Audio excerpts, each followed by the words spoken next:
राज्यभरातील सर्व जिल्ह्यात तापमानाचा पारा वाढू लागला आहे. राज्यातील काही जिल्ह्यात तापमानाचा पारा 40 डिग्री सेल्सिअसवर पोहोचला आहे. या कडक उन्हामुळे नागरिकांच्या आरोग्यावर परिणाम होऊ लागले आहेत. तर नांदेडमधील तापमान 41 डिग्री सेल्सिअसवर पोहोचलं आहे. या कडक उन्हामुळे नांदेडमध्ये पहिला बळी गेला आहे. नांदेडमध्ये उष्माघातामुळे 32 वर्षीय तरुणाचा मृत्यू झाला. नांदेड जिल्ह्यातील वाढत्या तापमानाने पहिला बळी घेतला आहे. नांदेड जिल्ह्याचे तापमान 41 डिग्री सेल्सिअसवर पोहोचले आहे. यामुळे उन्हामुळे नांदेडमधील परमेश्वर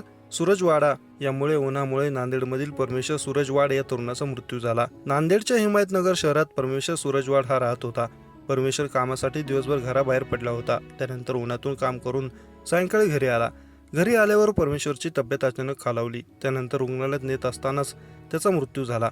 या तरुणाचा मृत्यू झाल्याने हिमायतनगर परिसरात हळहळ व्यक्त होत आहे. दरम्यान उन्हाचा पारा वाढत 40 पार गेल्याने वैद्यकीय तज्ज्ञांनी नागरिकांना काळजी घेण्याचे आवाहन केले आहे. तर तापमानाचा पारा वाढून उष्माघाताच्या रुग्णाची वाढ होत असल्याने सरकारची आरोग्यावर यंत्रणा अलर्ट झाली आहे. तर वयोवृद्धांना विशेष काळजी घेण्याचे आवाहन करण्यात येत आहे.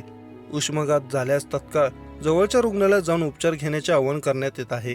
प्रौढ व्यक्तीच्या शरीराचं तापमान 104 फॅरनहाइट पर्यंत अर्थात 40 डिग्री सेल्सिअस पर्यंत पोहोचल्याने उष्माघाताचा त्रास जाणवतो. उष्माघाताच्या त्रासामध्ये तीव्र डोकेदुखी, मळमळणे, उलटीचा भास होणे, चिंता वाटणे, चक्कर येणे, हृदयाचे ठोके वाढणे, धडधडणे यासारखी लक्षणे दिसून येतात.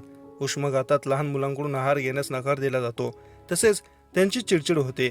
त्याचबरोबर लघवीचे कमी झालेले प्रमाण, शुष्क डोळे, तोंडाची त्वचा कोरडी होणे यांसारखी लक्षणे पाहायला मिळतात.